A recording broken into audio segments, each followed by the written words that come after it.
समाज पार्टी जिंदाबाद, भारतीय समाज पार्टी जिंदाबाद, भारतीय समाज पार्टी जिंदाबाद। इसी बात के साथ बड़ी अच्छी ताकत हमको आपको दिया है, वो ताकत है वोट। इसी वोट के बल पे जो चाहो वो हासिल कर सकते हो।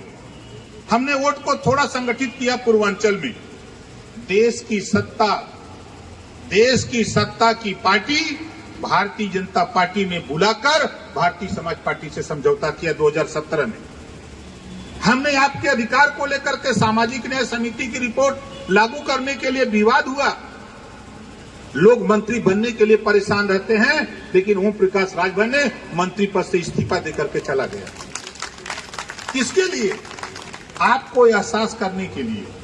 देखो हम चाहते क्या, देश में देश की सरकार, प्रदेश की सरकार कानून बना रही है। हम बेशक एनडीए में हैं, मोदी जी योगी जी के साथ हैं, कानून बन रहा है, एक देश एक राशन कार्ड। बलिया का व्यक्ति अगर वो चाहे तमिलनाडु तो राशन ले सकता है। अगर गाजीपुर का व्यक्ति चाहे तो गाजियाबाद आके राशन कार्ड ले सकता है, राशन उठा सकता है।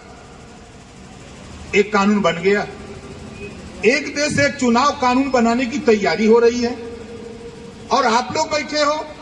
हम आपसे कहना चाहता हूं, पूछना चाहता हूं कि कम से कम मुर्दा से भी हम सीख लें कि अगर वो मरने के बाद भी 4 आदमी इकट्ठा कर सकता है तो हम तो चाहते हैं इस देश में एक देश एक समान शिक्षा का भी कानून देश में पास होना चाहिए। जो पाठ्यक्रम सरकारी स्कूल में है वही पाठ्यक्रम प्राइवेट स्कूल, जो सरकारी स्कूल में है और प्राइवेट स्कूल में, दोनों में अंतर है। बोलो अंतर है कि नहीं है? हम यही चाहते हैं जो प्राइवेट में है, जो प्राइवेट में पाठ्यक्रम है, जो पढ़ाई प्राइवेट स्कूल में है वही पढ़ाई सरकारी स्कूल में लागू किया जाए और फ्री किया जाए। पढ़ाई, भोजन, वजीफा, कपड़ा, जूता, मोजा, टाई, बैग, साइकिल फ्री, बिना पैसा में पढ़ाने का कानून। जब एक देश एक राशन कार्ड का कानून बन सकता है तो एक देश समान शिक्षा का भी कानून देश में बनना चाहिए। इस बात को लेकर आप बताओ कितने लोग चाहते हो कि ये कानून बनना चाहिए? आप बताओ। पानी देखे हो आप लोग तालाब का? तालाब का पानी तो हमको अंदाज सब लोग देखे होंगे। तालाब के पानी में एक पत्थर का टुकड़ा उठा के आज से रिहर्सल कर लेना। मैं रिहर्सल किया हूं।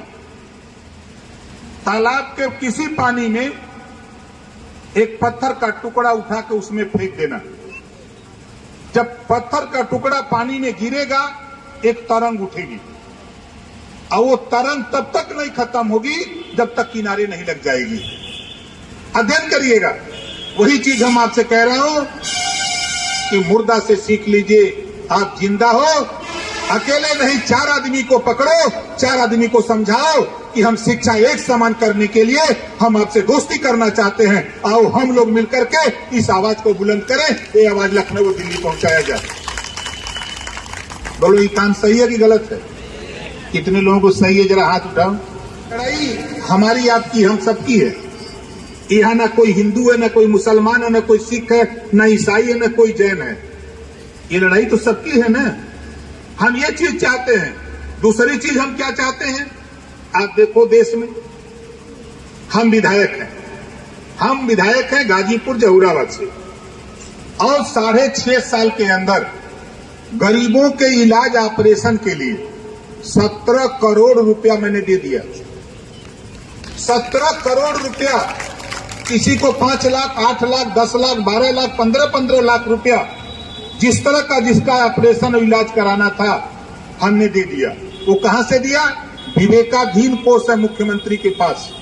ये बात मैं आपके बीच में हापुड़ में बोल रहा हूं तो कुछ साथियों को लगता होगा कि माइक पर आकर के नेता तो बहुत बोलते हैं, लेकिन आप सोचो विधानसभा के अंदर लखनऊ में 403 विधायकों के बीच में सूबे के मुख्यमंत्री योगी आदित्यनाथ जी ने कहा कि 403 विधायकों में गरीबों के इलाज के लिए सबसे ज्यादा रुपया अगर कोई दिया तो ओम प्रकाश राजभर ने दिया है। ये सदन के अंदर बोला। अब आप बताओ, आपका विधायक, आपने वोट तो दिया होगा। हम विधायक का विरोध नहीं करते, लेकिन जो संविधान में व्यवस्था है जो जानकारी होना चाहिए ना। आप बताओ, यहाँ इतने लोग हो, आप ईमानदारी से बताओ, क्या विधायक जी किसी गरीब को ऑपरेशन के लिए रुपया दे रहे हैं? बोलो। और दूसरी बात सुन लो, विधायक निधि से 25 लाख रुपया कैबिनेट से पास हो गया है। 25 लाख रुपया विधायक अपने क्षेत्र में, अगर कोई गरीब कमजोर बीमार होता है, 1 लाख, 2 लाख, 5 लाख, 4 लाख, 6 लाख, 10 लाख, वो रुपया अलग अलग मरीज को अपने क्षेत्र में वो अपनी कलम से दे सकता है। इतना पैसा 25 लाख उसके खाते में जमा है। आप बताओ, कभी आपने विधायक के पास गए? नहीं जाते हो। ये मैं क्यों कह रहा हूं? मैं भी विधायक हूं। मैंने अपने विधानसभा में 25,000 लोगों को जुटा के कहा कि पता कर लेना, कोई भी गरीब बीमार हो, ऑपरेशन कराना हो, इलाज कराना हो, विवेकाधीन कोष से पैसा दूंगा, मुख्यमंत्री कोष से पैसा आरोग्य योजना से पैसा दूंगा, जो प्रधानमंत्री जी की योजना है आयुष्मान कार्ड 5 लाख हो, उसके अलावा हमसे भी 25 लाख रुपया 1 साल के लिए 25 लाख रुपया मुझे मिला है। जिसको चाहो उसको दिला दो, खाली एक चिट्ठी हमको लिख के दे दो कि हम आपको जानकारी के लिए बता रहा हूं। अपने क्षेत्र के विधायक से तो फोन मिला देना मुझे, फोन मिला देना मुझे, उनको तलब करा दूंगा मुख्यमंत्री के सामने कि आपने कानून बनाया 25 लाख, तो ये विधायक नहीं दे रहे हैं पैसा, वहां की जनता कह रही है। बोलो, ये योजना है, इसका लाभ आपको मिले, हम इसके लिए परेशान। जब हम दे सकते हैं 17 लाख, 17 करोड़, आपका विधायक 17 लाख नहीं दे सकता क्या? कुछ करना होता नहीं। एस्टीमेट सरकारी हॉस्पिटल से दे दो, आय प्रमाण पत्र दे दो, आप आधार कार्ड की फोटो कॉपी दे दो, 10 दिन के अंदर आपके हॉस्पिटल पैसा पहुंच जाएगा, गरीब का इलाज फ्री में हो जाएगा, 1 रुपया नहीं लगेगा। नहीं तो वही जो गरीब जाता है हॉस्पिटल, तब उसके ऊपर बिकती है ना, कोई खेत रखता है, कोई सूती रुपया लेता है, कोई रकम बेचता है तो अपना इलाज कराता है। हम इस नाते बैठक कर करके आपको जानकारी दे रहे हैं। ये जानकारी चाहे वो सत्ता पक्ष का हो चाहे विपक्ष का हो, कोई नेता, कोई विधायक माइकलाल बोलने की हैसियत में नहीं मिलेगा। ये बात आपको नहीं बताता होगा। हम क्यों बताते हैं? हम भी तो विधायक हैं, हम भी चाहते तो 25 लाख रुपया मिला हुआ है, धीरे से निकलवा लेते, हम भी अपना छानते घोटते, लेकिन हमारा मकसद नहीं। हमारा मकसद, मैं विधायक हूं, 1 भी रुपया किसी संस्था को नहीं दिया हूं, जनता का पैसा जनता के बीच में काम में लगाया हूं, तब आकर के आपके हापुड़ में, आपके पिलकुआ में भाषण दे रहा हूं। नहीं तो हम भी जनता के बीच में गिड़गिड़ाते कि आप हमको वोट दो। आज मैं पिछली बार 22,000 से जीता और 5 साल में 16 दिन गया था विधानसभा, लेकिन हर गरीब के दरवाजे पर हमने अपने वहां 100 लोगों की टीम बनाई है, अलग अलग, किसी के सुख में दुख में हर जगह टीम जाती है। थाने की समस्या, तहसील कचहरी की समस्या खुद हल करा देते हैं। जहां जरूरत पड़ती है हम फोन से एसपी और डीएम कमिश्नर से बात करके समस्या का समाधान करते हैं। जब जाते हैं वहां तो वहां की जनता कहती है, नेताजी अगर जहूराबाद में व्यवस्था है, आप जाओ पूरे उत्तर प्रदेश में व्यवस्था लागू करा दो, ताकि हमारी तरफ चारों तरफ सुविधा मिलने लगे। इस नाते वहां नहीं रहने देते, हम भाग भाग के आपके बीच में आते हैं। ये लड़ाई आपको हम इस नाते, हम जहां खड़े हैं, ये मेरठ मंडल है, मेरठ मंडल है। अब मेरठ मंडल से हमारे अगर पार्टी के, हमारे जिलाध्यक्ष, प्रदेश के नेता, जो हमारी टीम के लोग हैं, जैसे हमने उदाहरण दिया कि मुर्दा 4 लोगों को जुटा ले रहा है और जिंदा नहीं जुटा पा रहा है। अब सोचो कितनी तकलीफ की बात है। हमारा मकसद कहने का है कि लड़ाई लड़ रहे हो तो मजबूती से लड़ो, और वो मजबूती पैदा करो कि जैसे मोहम्मद साहब ने कहा है कि खुद को कर बुलंद इतना, खुद को कर बुलंद इतना कि खुदा खुद बंदे से पूछे कि बता तेरी रजा क्या है? और आप लोग कहते हो कि कोई सुनता नहीं है। अरे झुकती है दुनिया, झुकाने वाला चाहिए। कौन नहीं सुनेगा? जिस शेर के साथ हो आप लोग भाई, सियार मत बनो मेरे भाइयों।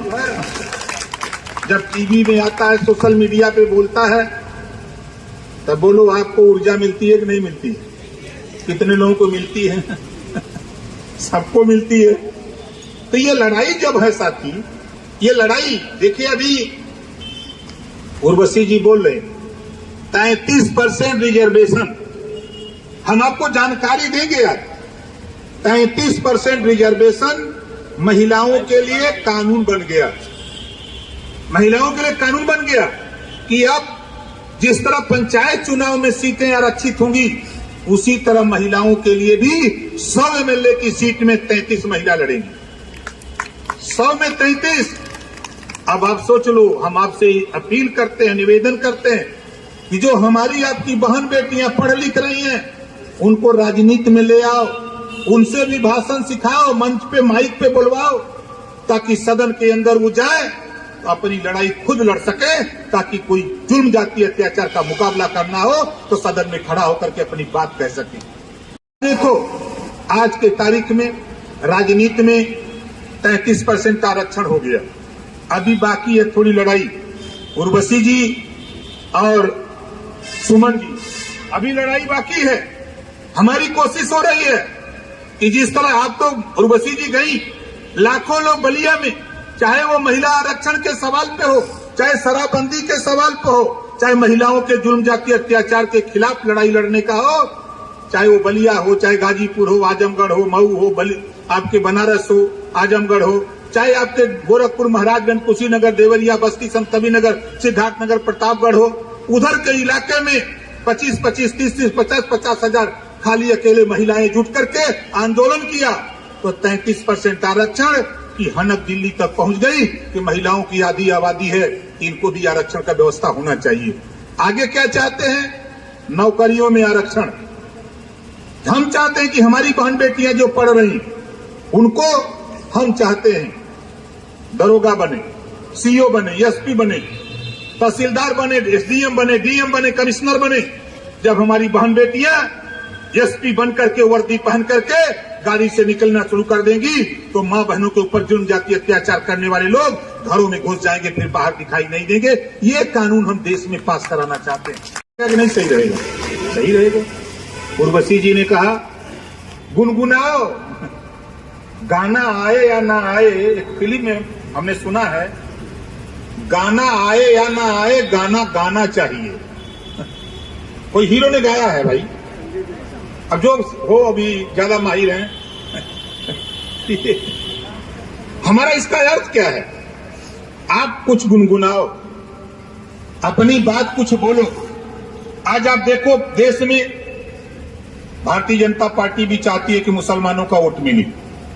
कांग्रेस, बसपा, सपा तो ठीका है उसका कि भाजपा को डरवाओ और वोट हमको मिले। लेकिन इनके विषय में जरा सोचो, ये भाजपा के डर से सपा को वोट देते हैं, भाजपा के डर से कांग्रेस को वोट देते हैं, भाजपा के डर से बसपा को वोट देते हैं। भाजपा कर क्या रही है? आप मत जाओ भाजपा के साथ। मैं कहता हूं, कोई भी जुल्म जाति अत्याचार आपके ऊपर हो रहा है, आप ओम प्रकाश राजभर के साथ जुटो, हम आपके साथ खड़े नजर आएंगे। आप देखो हम क्या चाहते हैं। आजादी के बाद नौकरियों में यहां 35% थे, कांग्रेस ने इतना विकास किया। आज आप नौकरियों में 1% नहीं रह रहे हो, 1% नहीं रह रहे हो। कोई नेता जो आपके समाज का जो नेता एमएलए एमपी बनता है, उसकी जबान नहीं खुलती है कि अपने नेता के सामने बोले कि हमारा जो हिस्सा है, आप मुख्यमंत्री हो तो हमारा हिस्सा दे दो। हिस्से की बात नहीं करता है, वो खाली आता है तो भाषण देता है, बीजेपी के खिलाफ नफरत का बीज आपके सामने बोता है। बंद करो, यह देश नफरत से नहीं भाईचारा से चलेगा। इस देश में एक संस्कृति रही है सबको मिलकर चलने के लिए। इस नाते नफरत की बात छोड़ो, हम सब लोग मिलकर के अपने हक के लिए लड़ाई लड़ें। हम जब तक अपने हक की लड़ाई नहीं लड़ेंगे, अपने सम्मान की लड़ाई नहीं लड़ेंगे, इसी तरह लोग डरवाते रहेंगे, हमारा आपका वोट लेते रहेंगे और वो शासक बनते रहेंगे और हमको आपको गुमराह करते रहेंगे। आप तो वोट देते हो, हम एक समस्या बता रहे हैं। यहाँ जितने लोग हो, आप बताओ, थाने पर जाना होगा, दरोगा जी के पास जाना होगा, बोलो छूट जाती है नहीं छूट जाती? दरोगा जी के पास जाने की जब होती है तो हिम्मत छूट जाती है। क्यों? आज के तारीख में ये कान खोल के सुन लो साथियों, 1531 थाने उत्तर प्रदेश के 75 जिले में हैं। 75 जिले में कहीं भी जाओ, चौकी पे जाओ, थाने पे जाओ, सीओ के पास जाओ, एसएसपी के पास जाओ, कहीं जाओ, एक पीला साफा टांग के जाओ। जब उनके सामने जाओगे तो तेरी शकल में उनको ओम प्रकाश राजभर नजर आता है। अब जाओ तो सही। आप डर बस जाते नहीं हो, डरते हो कि कहीं दरोगा जी घुरुक नहीं दी। अरे पुलिस विभाग की लड़ाई लड़ने का काम अगर प्रदेश में कोई विधायक, कोई नेता कर रहा है और किया है तो ओम प्रकाश राजभर के अलावा कोई सदन में आज तक ना बोला है, ना बोल पाएगा उनके विषय में। चाहे उनके 18 से 20 घंटा, 16 घंटा ड्यूटी करते हैं, तनख्वाह 8 घंटा, तनख्वाह 8 घंटा, और नेता बच्चे हाथ उठाते हैं। और जब पुलिस विभाग की तनख्वाह बढ़ाने की बात आती है तो हथौड़े नहीं उठता है, बात ही नहीं करते। इनके चाहे वर्दी भत्ता की बात हो, चाहे भोजन भत्ता की बात हो, और चाहे पहले तो था साइकिल अलाउंस मिलता था 200। जब मुख्यमंत्री के सामने विधानसभा के अंदर जब मैंने बात रखा कि उत्तर प्रदेश के किसी थाने में साइकिल नहीं है, महोदय मोटरसाइकिल आ गई, अब 3000 रुपया महीना मोटरसाइकिल अलाउंस दो, तो 300 कर दिया, 200 से बढ़ा के 300। फिर एक दिन चापे तो 500 हो गया। लेकिन 500 हुआ तो मुख्यमंत्री जी ने कहा अब साइकिल अलाउंस नहीं, ये मोटरसाइकिल अलाउंस होगा। फिर मैं मिला, हमने कहा मान्यवर 500 काहे किए हो, 3000 करो। अरे कहा इकट्ठे न बड़ी हो जाई। जानते हम ये लड़ाई क्यों लड़ रहे हैं? इसके पीछे भी बहुत बड़ा कारण है। इनकी समस्या कोई सुनता नहीं, न कोई बोलता है।